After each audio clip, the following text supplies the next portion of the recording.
Coming up on Torrance Today, Congressman Ted Lieu visits City Hall with a $1 million check to help with the city's homelessness response project. Take a look inside a two-day festival celebrating Japanese culture right here in our city. And see how our local police officers helped young children to learn about the importance of safety. All this and more coming up right now on Torrance Today.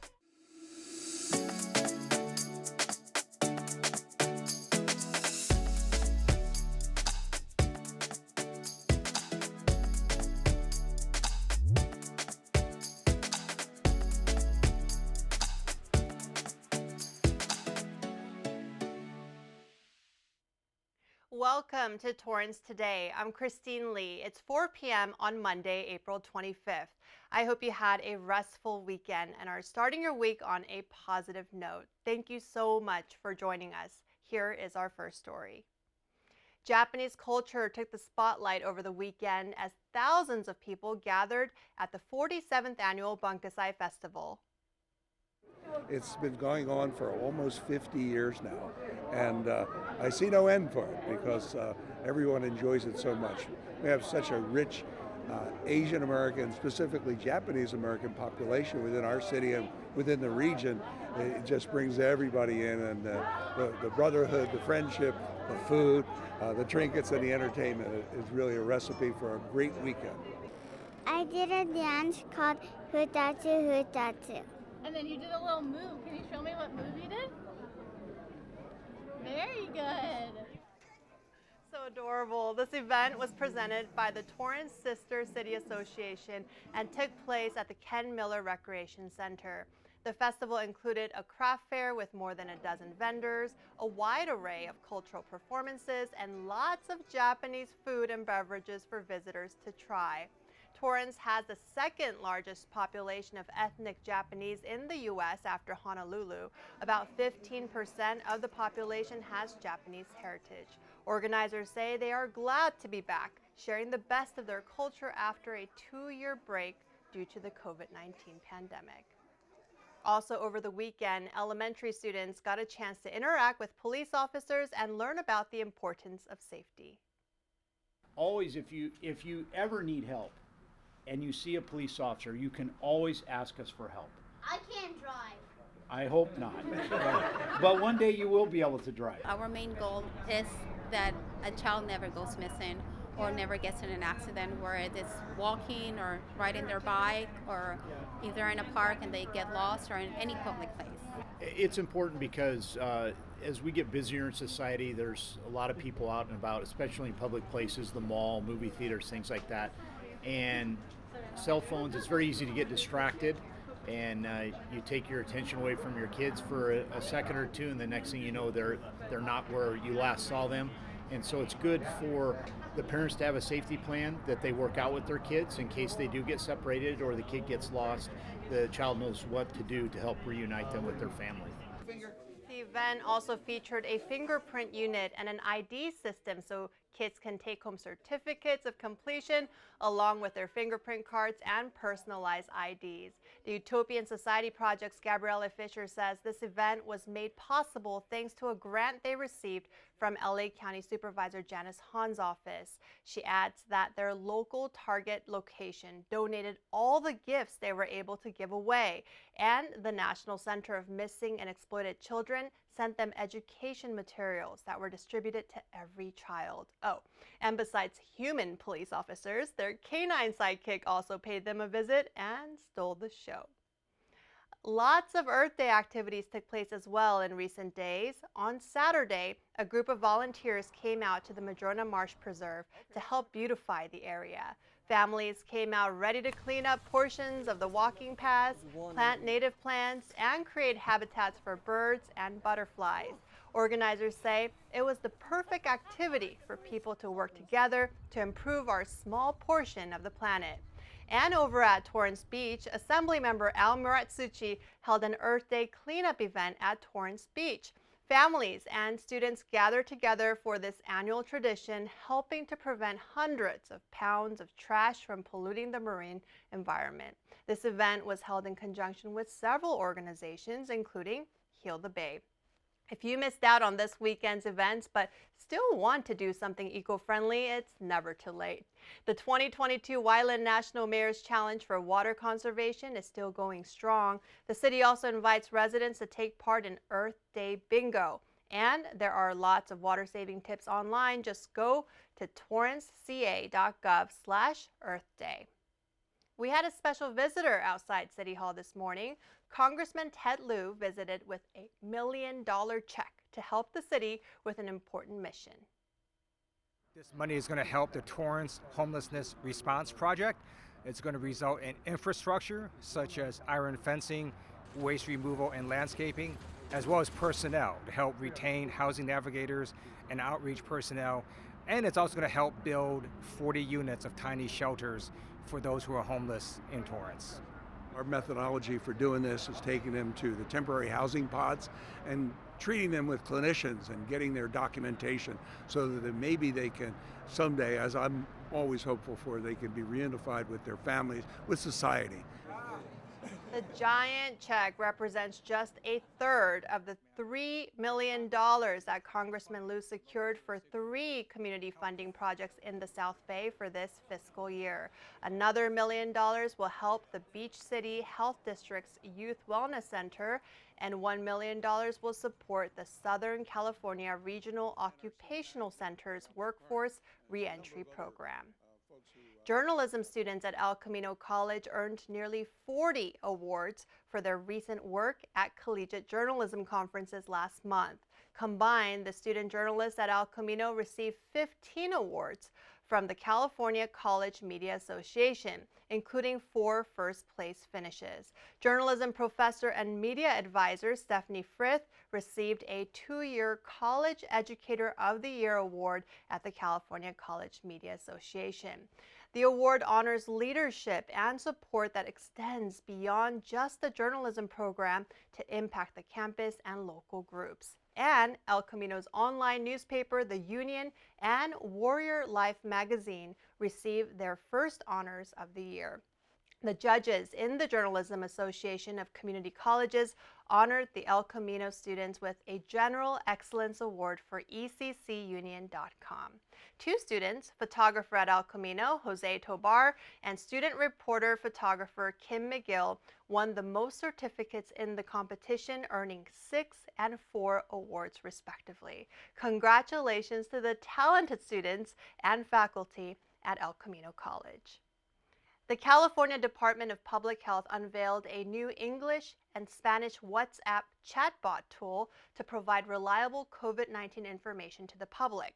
California is the first state in the country to launch this tool thanks to a partnership with Meta. The service is offered in both English and Spanish and will allow users to receive updated information on vaccination topics, including how to book an appointment and obtain a digital record of their vaccine. The tool also utilizes a large network of trusted community messengers to combat misinformation focused on reaching California residents to ensure they are vaccinated and boosted. The chatbot is free and can be accessed by texting HOLA to 833-422-1090. Once activated, users can select a topic of interest. Since the beginning of the pandemic, more than 72 million residents received the COVID-19 vaccine.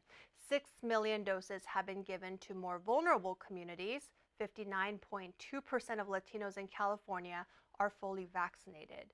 For more information, go to myturn.ca.gov.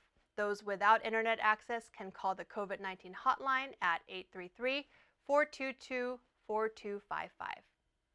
As COVID-19 case counts remain elevated here in LA County, the Public Health Department is expanding its Therapeutics network in some communities. It broadened its reach to under-resourced communities to more than 300 locations. Public health officials say ensuring easy, convenient, and readily available access to therapeutics to treat COVID-19 can prevent severe illness and death. While many people with the virus experience mild symptoms, some who are at higher risk for severe illness may not be as lucky and qualify for the therapeutics. Residents who test positive for the coronavirus and are at elevated risk should call their doctors immediately to see if they're eligible. Therapeutics include oral medications such as Paxlovid and Molnupiravir, and injectable treatments such as Remdesivir. Those who cannot get vaccinated due to a medical condition or whose immune systems are not strong enough to fight the virus, even if they get vaccinated, can talk to their providers about Evusheld, an injectable medicine used to prevent COVID-19 infections. LA County residents who don't have access to a clinical provider can call the COVID-19 information line at 833-540-0473 between 8 a.m. and 8:30 p.m. daily. The call center is a free resource providing culturally and linguistically appropriate information about available therapeutics and how to access them. People can also visit ph.lacounty.gov/COVID medicines for more information. Masks have been reinstated on all public transit within LA County. The updated health order took effect on Friday, and this means you have to wear your masks again on buses, trains, taxis, Uber, Lyft, and at the airport. LA County Public Health Director Dr. Barbara Ferrer says the order is based on the U.S. Centers for Disease Control and Prevention's opinion that mask wearing on transit remains an essential step in preventing the spread of COVID-19. Last week, a Florida judge struck down the U.S. government's rule requiring masks to be worn on public transportation, most notably on airplanes. This ruling led to public transportation agencies across the U.S., including here in LA County, to announce that masks would become optional. But on Wednesday, the CDC issued a statement saying it continues to believe that requiring masks in indoor transportation settings remains necessary for the public health. Dr. Ferrer says she feels really sorry that the new county order will likely create confusion, but she also noted that the CDC never changed its recommendations regarding mask wearing on public transit, and the highly contagious BA.2 subvariant has grown to represent 84% of all local COVID-19 cases now. The LA County Public Health Department plans to continue monitoring the cases locally and stay on top of the CDC's recommendations. Well, here's some positive news coming out of a public transit hub. Delta Airlines unveiled its new 30,000 square foot lounge at LAX. Located between Terminals 2 and 3, the Delta Sky Club can seat up to 500 passengers. Features an outdoor terrace with a full bar and some of the best views available at LAX. While Delta has 50 lounges across the country, this space goes above and beyond for their members, offering food at 2 different buffet areas with dishes from local chefs and a full selection of drinks, including specially made beverages, wine, beer, soft drinks, and coffee. Visitors also have the option to use their Delta Air Miles rather than cash when purchasing goods in the Sky Lounge. And the Delta Sky Lounge has charging stations at every seat and even has 8 showers available. Reservations are required. There are several ways travelers can enter the Delta Sky Clubs. Most include being a qualifying credit card holder or purchasing a membership. To learn more, visit delta.com. Well, it's been hot the past couple of days. We reached the high 80s today, reminding us all of summer weather. If you happen to be outside without the proper sun protection, you may be hurting from that choice. Well, a group of researchers at the University of Minnesota are developing a way that could stop the negative impact of sunburns. They say here in the U.S., sunburns lead to 30,000 emergency room visits a year. They hope to not only stop the negative impact of sunburns, but stop the long-term effects, including threats such as melanoma and other types of skin cancer. Their focus is on developing a topical cream that could be applied post-sunburn to stop both the short and long-term events. Obviously, it is best to avoid sunburns altogether, and here are some simple steps you can take. The next time it's hot outside, remember to put on some sunblock. Wear long clothing that's light enough to keep you from getting too hot, and limit your time in the sun. Well, still ahead, hard work can lead to some great results. Our City Cable team has something to celebrate that is motivating us on this Monday. We'll be back in 60 seconds.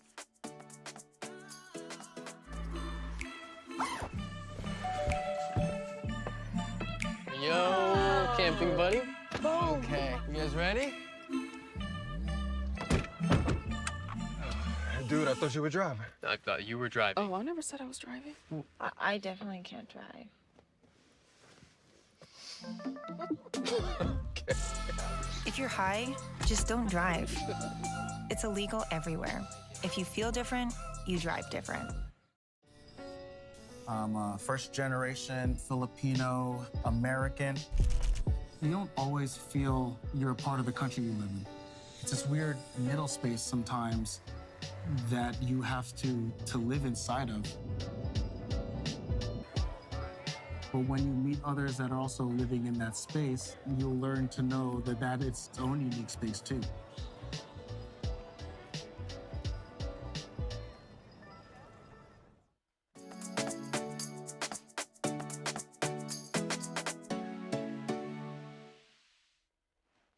At the end of every episode of Torrance Today, we want to leave you with a positive story from our community that fits the theme for the day. On this Motivational Monday, our City Cable team has some exciting news to share. We recently received 2 awards for the work we've produced for you during the pandemic. The Alliance for Community Media Western Access Video Excellence, or WAVE, recognized the Office of Cable and Community Relations for our COVID-19 Today show. City Cable received first place honors in both the professional live format and the COVID-19 coverage categories. If you've been with us since the start of the pandemic, you'll know how City Cable shifted its programming to create COVID-19 Today. While we're familiar with live programming with our bi-monthly council meetings and past shows such as Newsbreak Live, it was our channel's first daily live news show. Having the ability to bring live news to our residents 7 days a week was a high priority for us, especially during the pandemic. It was important for us to connect with you, our viewers, every day and deliver stories that included the latest on all things COVID-19 that affected our community. And we always strive to end on a positive note with our Torrance Care segment. Over a span of 2 years, City Cable produced more than 465 live broadcasts, and it was truly an unforgettable chapter in the lives of everyone who was a part of that journey. Being recognized in this way among our peers in the television industry with the WAVE Awards reminds us that our stories are being heard and are being appreciated by the broader community. The Alliance for Community Media represents more than 3,000 public, educational, and governmental access organizations and community media centers throughout the country. Thank you for being a part of our storytelling journey, and we look forward to sharing a lot more stories with you going forward here on Torrance Today and on Torrance City Cable. Well, that's our show for today. Do you have a positive story to share? Let us know by emailing torrancetoday@torranceca.gov. We'd love to hear from you. Thank you for joining us. We'll see you back here tomorrow with more news from and for our Torrance community. Have a great day.